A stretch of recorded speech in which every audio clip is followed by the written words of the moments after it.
Good morning everyone. आज फिर से आप सबका अपना YouTube channel maths by M Islam में स्वागत है। मैं हूं एम इस्लाम। आज का टॉपिक है प्रॉपर्टीज ऑफ मैट्रिक्स मल्टीप्लिकेशन। जैसा कि आप सबको मालूम है कि हम लोग पिछले क्लास में मल्टीप्लिकेशन ऑफ मैट्रिक्स के बारे में स्टडी किए थे, तो आज का टॉपिक होगा प्रॉपर्टीज ऑफ मैट्रिक्स मल्टीप्लिकेशन। चलिए देखते हैं। Commutative law. Commutative law, let A and B are two matrices, then AB equal to BA, AB equal to BA। ये कम्यूटेटिव लॉ का रूल होता है AB इक्वल टू BA। लेकिन commutative law का पालन मल्टीप्लिकेशन में नहीं होता है, यानी multiplication of matrix commutative law को एग्जिस्ट नहीं करता है। इसीलिए लिखेंगे ये भी does not exist BA।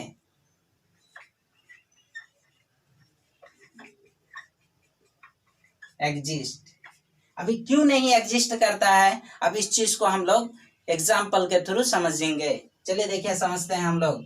Late A equal to 1 0 2 1, 2x2 order का मैट्रिक्स ले लिया, and B equal to 0 2 1 5, B कोई मैट्रिक्स ले लिया, वो भी 2x2 ऑर्डर का।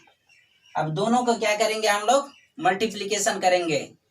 चलिए, आपको यह मल्टीप्लिकेशन में रूल बताया गया है कि हमेशा क्या होता है कि पहला मैट्रिक्स का कॉलम दूसरा मैट्रिक्स का रो क्या होना चाहिए, बराबर होना चाहिए। अगर वो बराबर होगा तभी उसका मल्टीप्लिकेशन पॉसिबल होगा, नहीं तो पहले ही आप कह सकते हैं कि यार मल्टीप्लिकेशन पॉसिबल नहीं है। तो अभी इस जगह पे देखते हैं हम लोग, तो बराबर है, बराबर है क्योंकि यहाँ पे भी 2 है, यहाँ पे भी 2। पहला मैट्रिक्स का कॉलम दूसरा मैट्रिक्स का रो इक्वल है। तो चलिए देखते हैं मल्टीप्लिकेशन। ये भी सॉल्यूशन में ये भी इक्वल टू, दोनों को गुना के रूप में 1 0 2 1 इंटू, फिर आप लिखेंगे 0 2 1 5। अब देखिए, गुना हम लोग सीखे थे कि पहला मैट्रिक्स का रो को फिक्स कर लेते हैं और दूसरे मैट्रिक्स का कॉलम के साथ हर एक एलिमेंट का गुना करते हैं। यानी चलिए देखिए, यहाँ पे गुना करते हैं 1 गुने 0 0, 0 गुने 1 तो 0। तो कंप्लीट हो गया पहला मैट्रिक्स का रो और दूसरे मैट्रिक्स का कॉलम कंप्लीट हो गया। तो प्रोडक्ट का एक एलिमेंट बना। फिर दूसरे कॉलम के साथ करेंगे और रो वाइज लिखेंगे 1 गुने 2 2 प्लस 0 गुने 5 क्या हो जाएगा 5।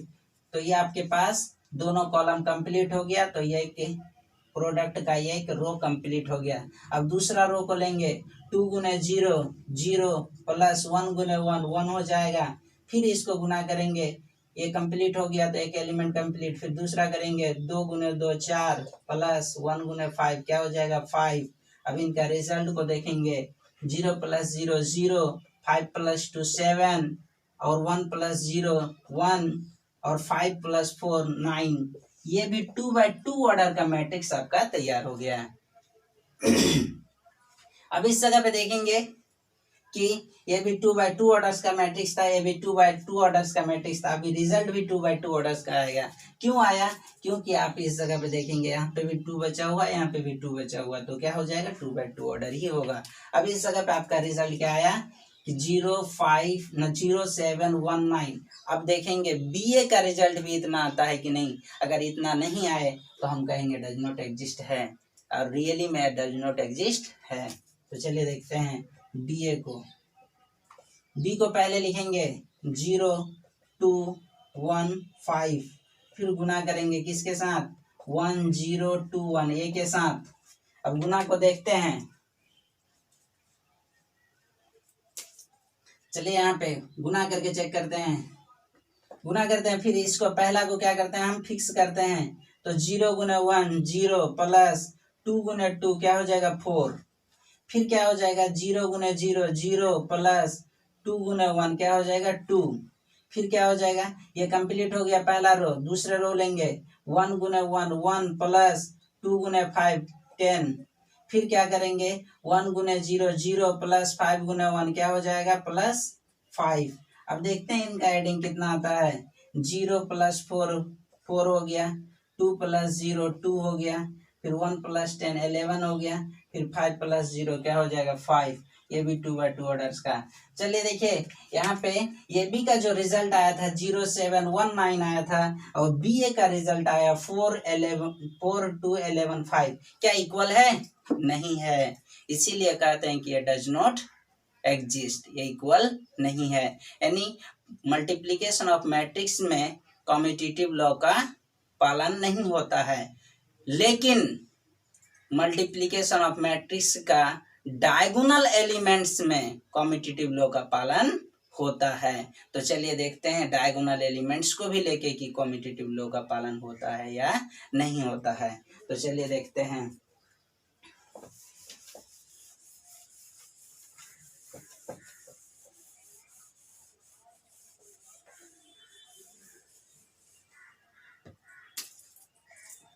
But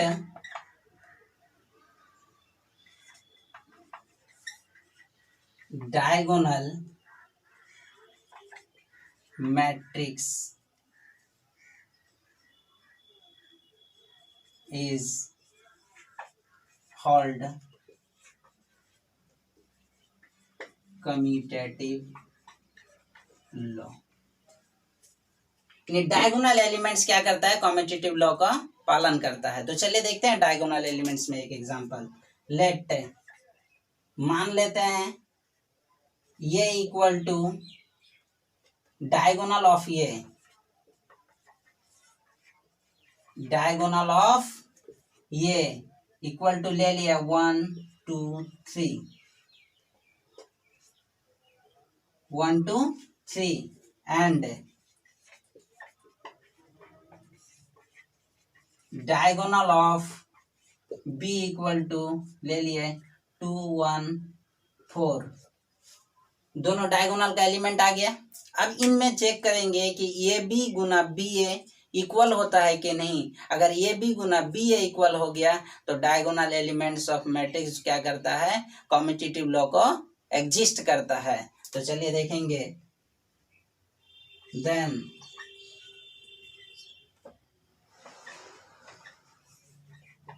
diagonal of A B equal to, चलिए देखिए ए बी इक्वल टू, पहले क्या करेंगे ये का एलिमेंट बी के एलिमेंट्स के साथ गुना करेंगे तो हर एक अलग अलग गुना करेंगे। जैसे 2 गुने 1 तो 2 होगा, फिर 3 गुने 1 क्या हो, सॉरी 2 गुने 1 फिर क्या हो जाएगा 2 होगा, 1 गुने 2 2 और 2 गुने 1 2 और फिर 3 गुने 4 12। ये आपके पास आया। एंड दूसरा फिर चेक करेंगे डायगोनल ऑफ बी ए को चेक करेंगे। चलिए देखिए 2 गुने ये क्या हो जाएगा 2, 1 गुने 2 फिर क्या हो जाएगा 2 और फिर 4 गुने 3 क्या हो जाएगा 12। तो दोनों का रिजल्ट क्या आ रहा है? सेम आ रहा है। तो आप लिख सकते हैं hence hence hence A B equal B A, यानी आपके पास diagonal of A B equal diagonal of B A, यानी ये डायगोनल एलिमेंट्स क्या करता है? कम्यूटेटिव लॉ का पालन करता है। मल्टीपल में डायगोनल एलिमेंट्स क्या करता है? कम्यूटेटिव लॉ का पालन करता है।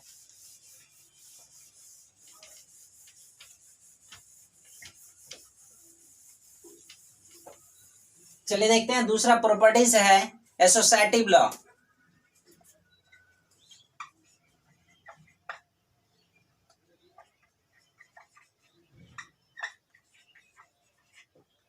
एसोसिएटिव लॉ, एसोसिएटिव लॉ में हमेशा 3 मैट्रिक्स आता है। तो लिखेंगे let A B and C are 3 matrices. Then इसका कंडीशन होता है A B of C equal to A of B C. ये होता है एसोसिएटिव का कंडीशन। यानी क्या होता है, ए बी गुने सी बराबर ए गुने बी सी। तो एसोसिएटिव लॉ इसे ही कहते हैं। तो लिखेंगे देयर इज एग्जिस्ट, ये क्या करता है, एग्जिस्ट करता है। क्या करता है, एग्जिस्ट करता है, यानी इसको क्या करता है, एसोसिएटिव लॉ को एग्जिस्ट करता है। देयर एग्जिस्ट, ये एग्जिस्ट करता है। तो अब इसमें एक एग्जांपल लेके भी इसको समझ सकते हैं कि कैसे एग्जिस्ट करता है। तो चलिए एक एग्जांपल ले लेते हैं। लेट ये इक्वल टू कोई मैट्रिक्स ले लिए, कोई भी मैट्रिक्स लेंगे लेकिन इसको ऑर्डर को सेम तरीका से लिखेंगे, समझने की कोशिश करेंगे कि इसका ऑर्डर क्या होगा, क्योंकि मल्टीप्लिकेशन इतना आसान नहीं होता है। जैसे 2 1 बी इक्वल टू ले लिया आपने 1 3 एंड सी इक्वल टू ले लिया आपने 0 1 2 1, ये आपने ले लिया मैट्रिक्स। तो ये आपके पास क्या है, ये का ऑर्डर 2 गुना 1 ऑर्डर का है, बी का ऑर्डर क्या है 1 गुना 2 ऑर्डर का है, और फिर सी का ऑर्डर क्या है आपके पास 2/2 ऑर्डर का। तो पहले देखेंगे कि ए बी, उसके बाद सी होता है कि नहीं, फिर उसके बाद क्या करेंगे, ये फिर बी के साथ गुना, बी सी के साथ गुना करेंगे, फिर ए के साथ करेंगे। तो आप दोनों इक्वल हो गया तो लिखेंगे एग्जिस्ट है। तो चलिए देखिए पहले क्या करेंगे, ए बी सॉल्यूशन में देखेंगे ए बी को पहले। तो ए बी को लिखेंगे 2 1 गुने 1 3। अब इस जगह पे ऑर्डर लिख देते हैं 2 गुने 1 और 1 गुने 2। अब इस जगह पे देखिए इनका ऑर्डर अगर सेम आ रहा है, यहाँ पे भी 1 है, यहाँ पे भी 1 है, इसका मतलब क्या है, इसका मल्टीप्लीकेशन पॉसिबल है। तो चलिए देखते हैं, गुना करते हैं इसका 2 गुने 1 2 हो जाएगा, और फिर इसका एक कंप्लीट हो गया ये रो भी, तो दूसरे कॉलम के साथ गुना करेंगे तो क्या हो जाएगा 6, फिर पहला रो कंप्लीट होगा, दूसरा रो के साथ 1 गुने 1 1, 2 गुने 3 सॉरी 1 गुने 3 तो 3। ये आपके पास 2/2 ऑर्डर का मैट्रिक्स है। और ऐसे भी आप देख रहे हैं कि सी भी मेरे पास क्या है 2/2 ऑर्डर का ही मैट्रिक्स है। तो चलिए चेक करते हैं अगेन, सी को चेक करते हैं, यानी ये बी गुने सी। तो आप लिखेंगे 2 6 1 3, गुना करेंगे किसके साथ, सी के साथ। तो सी आपके पास क्या है 0 1 2 1। चलिए इसका रिजल्ट को देखते हैं क्या आता है। रिजल्ट 2 गुने 0 0 प्लस 6 गुने 2 12, फिर क्या करेंगे 2 गुने 1 2 प्लस 6 गुने 1 क्या हो जाएगा 6, फिर दूसरा 1 गुने 0 0 प्लस 3 गुने 2 क्या हो जाएगा 6, फिर इसको गुना करेंगे 1 गुने 1 1 प्लस 3 गुने 1 क्या हो जाएगा 3। अब इनका रिजल्ट को देख लेते हैं, जोड़ते हैं, कितना आ रहा है 12 8, ये आपके पास 0 है तो क्या हो जाएगा 6, और ये आपके पास कितना हो जाएगा 4।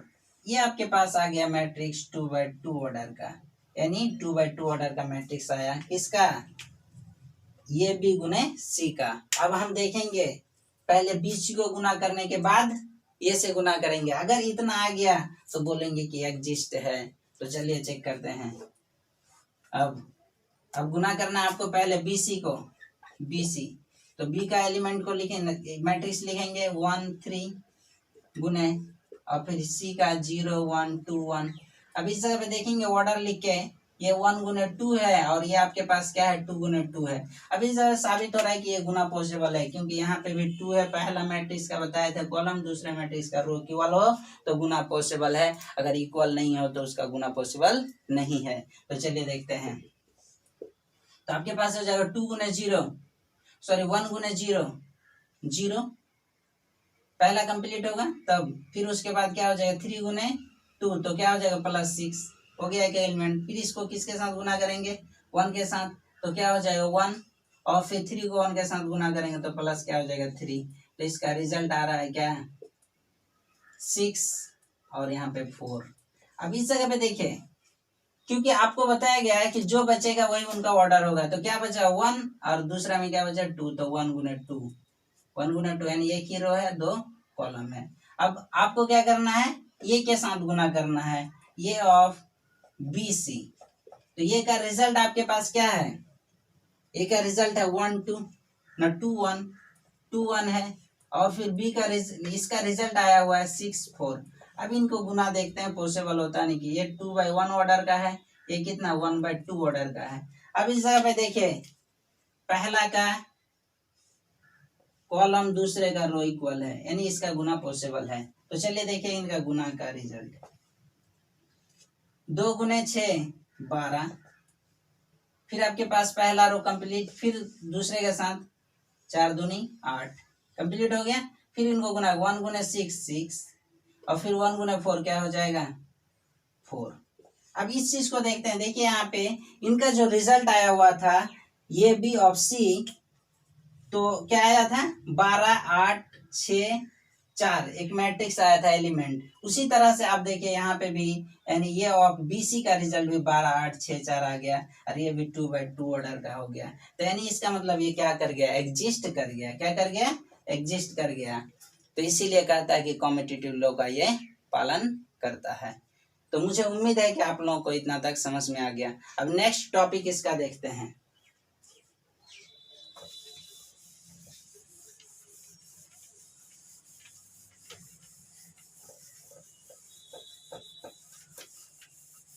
तीसरा,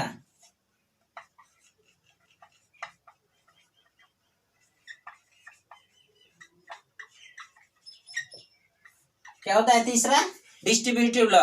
अब डिस्ट्रीब्यूटिव लॉ क्या होता है इसमें देखते हैं। इसमें भी हमेशा 3 मैट्रिसेस होता है। कितना होता है, 3 मैट्रिसेस होता है। चलिए देखते हैं, let A B and C are 3 matrices, then इसका कंडीशन होता है A of B plus C equal to, अब इनको गुना करेंगे, ये का गुना किसके साथ होगा, पहले बी के साथ होगा। किसके साथ होगा, बी के साथ। तो क्या हो जाएगा ये बी, और फिर दूसरा बार किसके साथ गुना होगा, सी के साथ। तो प्लस क्या हो जाएगा, ये सी। यही हो गया, डिस्ट्रीब्यूटिव लॉ हो गया। क्या लॉ, कौन सा लॉ हो गया, डिस्ट्रीब्यूटिव लॉ।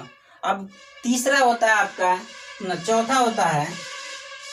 चौथा होता है एग्जिस्टेंस ऑफ मल्टीप्लिकेटिव आइडेंटिटी। तो चलिए देखते हैं चौथा, एग्जिस्टेंस ऑफ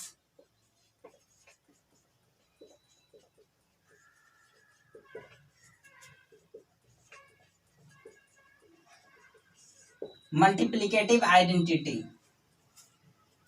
ये बहुत ज्यादा इंपॉर्टेंट होता है, इसको समझने की कोशिश करेंगे हम लोग। इसको बहुत ही अच्छी तरह से समझेंगे और बारीकी से समझने की कोशिश करेंगे। Existence of multiplicative identity. चलिए इनका कंडीशन होता है A I equal to I A equal to A, यही होता है एग्जिस्टेंस ऑफ आइडेंटिटी का कंडीशन।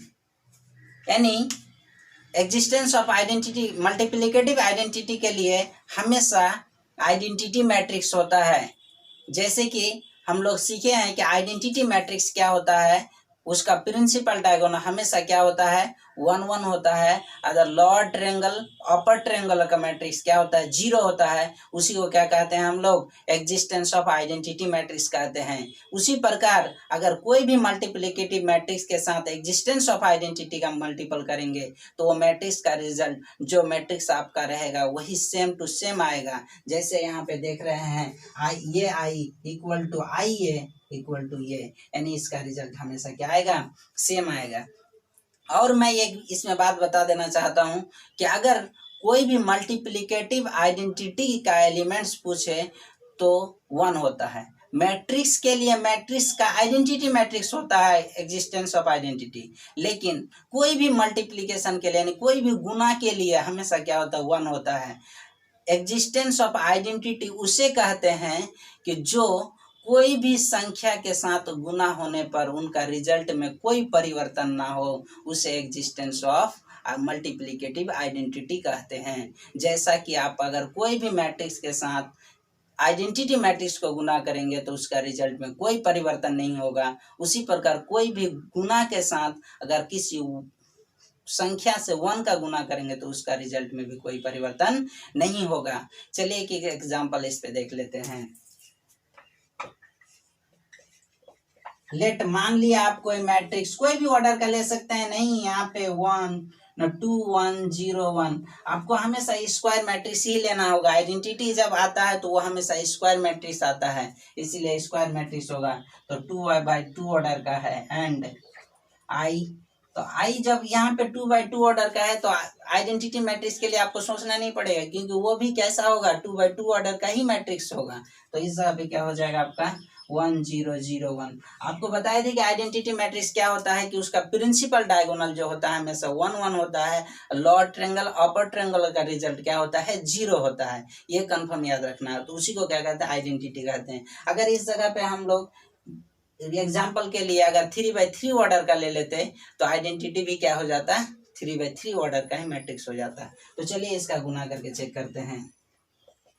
पहले देखते हैं ये आई इक्वल टू, तो आपके पास 2 1 0 1 गुने में हो जाएगा आपके पास 1 0 0 1। अब इसका रिजल्ट को देखते हैं क्या आता है, इसका रिजल्ट को देखते हैं। चलिए देखिए यहाँ पे गुना आपको हम बताए हैं और हम लोग यह भी सीखे हैं कि पहला रो को फिक्स कर लेते हैं और प्रत्येक कॉलम के साथ गुना करते हैं। तो पहले क्या हो जाएगा 2 गुने 1 क्या हो जाएगा 2 प्लस 1 गुने 0 0, फिर क्या हो जाएगा 2 गुने 0 0 प्लस फिर क्या हो जाएगा 1 गुने 1 क्या हो जाएगा 1, फिर नेक्स्ट को देखते हैं 0 गुने 1 0 प्लस 1 गुने 0 0, और फिर देखें 2 गुने 0 0 प्लस 1 गुने 1 1। चलिए इनको जोड़ते हैं 0 प्लस 1 1 और फिर 0 प्लस 0 0 और 1 प्लस 0 1। तो अब इस जगह पे देखिए आपके पास जो मैट्रिक्स था वही आया, जैसे मैट्रिक्स माने थे 2 1 0 1 का, वही आया 2 1 0 1, यही चीज आया। अब फिर क्या करोगे, अगर आइडेंटिटी को पहले रख के मैट्रिक्स को गुना करोगे तो भी वही रिजल्ट आएगा। चलो उसको भी देख लेते हैं। एंड आइए, तो आपके पास हो जाएगा क्या आई का 1 0 0 1। अब गुना किसके साथ करोगे 2 1 0 1 के साथ। तो चलिए देखें इनका रिजल्ट 1 गुने 2 2 प्लस फिर क्या हो जाएगा 0 गुने 0 0, फिर क्या हो जाएगा 1 गुने 1 1 प्लस 0 गुने 1 0, फिर क्या हो जाएगा 0 गुने 2 0 प्लस 1 गुने 0 0, फिर क्या हो जाएगा 0 गुने 1 0 प्लस 1 गुने 1 1। अब देखिए इनका भी रिजल्ट वही आता है, क्या हो जाएगा 2 0 तो 2 हो जाएगा, 1 0 तो क्या हो जाएगा 1, 0 0 तो क्या हो जाएगा 0 0 1 तो क्या हो जाएगा 0, प्लस में ही हो गया। तो आपको यह समझ में आ गया कि मेरा मैट्रिक्स का existence of multiplicative identity same होता है, यानी ये के बराबर होता है। तो मुझे उम्मीद है कि आप लोगों को इतना तक बहुत ही अच्छी तरह से समझ में आ गया। रिमार्क देखते हैं, रिमार्क लिखो या नोट लिखो एक ही बात है। चलिए देखिए पहला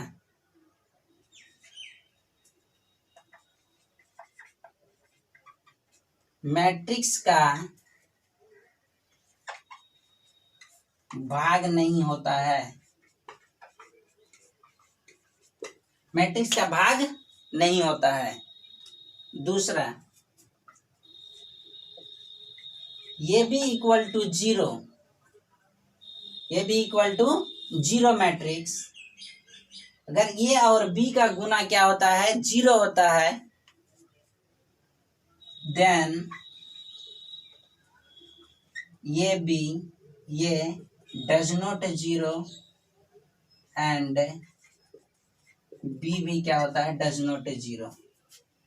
कभी कभी ऐसा होता है कि ये बी का रिजल्ट अगर 0 होता है तो ऐसा कहते हैं कि ये 0 होगा, ये मैट्रिक्स 0 होगा, नहीं तो बी मैट्रिक्स 0 होगा। ऐसा कोई जरूरी नहीं है कि ये मैट्रिक्स 0 हो तभी ए बी का रिजल्ट 0 होगा, या बी मैट्रिक्स 0 हो तभी बी मैट्रिक्स का रिजल्ट 0 होगा, ऐसा कोई जरूरी नहीं है।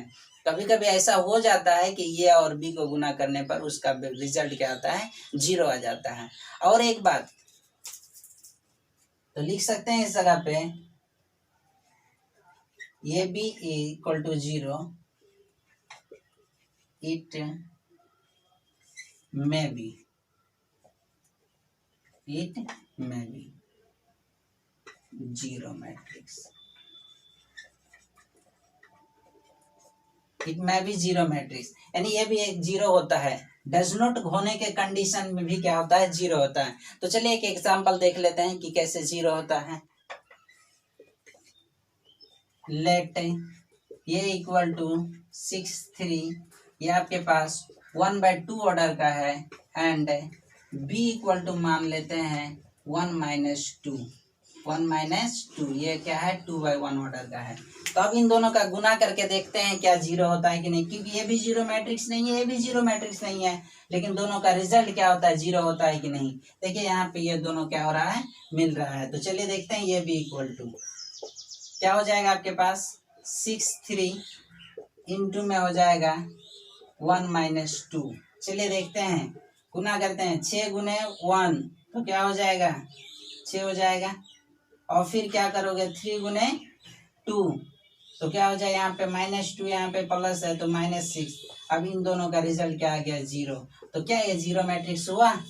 इसीलिए ऐसा कोई जरूरी नहीं कि अगर ये बी का रिजल्ट 0 हो तो बी 0 हो या ये 0 हो, यानी ये 0 है या बी 0 हो, ऐसा कोई जरूरी नहीं है। यानी हो भी सकता है, नहीं भी हो सकता है। अगर ये 0 नहीं हो तो भी उसका रिजल्ट क्या आएगा, 0 आएगा। तीसरा नंबर में अगर A B equal to 0, then B equal to 0, A equal to 0 and B equal to 0। ये फिक्स है कि जब ये या बी दोनों में से किसी एक 0 हो जाए, और लिखेंगे यहाँ पे भी क्या लिखेंगे, और लिखेंगे, दोनों में से कोई भी एक 0 हो जाए अगर, तो वो फिक्स है, उनका रिजल्ट क्या आएगा, 0 आएगा, फिक्स है 100%। यहाँ तक हम लोग ने क्या सीखा, प्रॉपर्टीज ऑफ मैट्रिक्स मल्टीप्लिकेशन। इसमें हम लोग को कोई त्रुटि नहीं है। अब हम लोग आगे एनसीईआरटी का कुछ इम्पोर्टेंट क्वेश्चन को देखेंगे और उसको समझने की कोशिश करेंगे। तो फिर हम लोग नेक्स्ट क्लास मिलते हैं एनसीईआरटी का क्वेश्चन को लेके। तब तक के लिए आप लोगों का बहुत बहुत शुक्रिया। Thank you.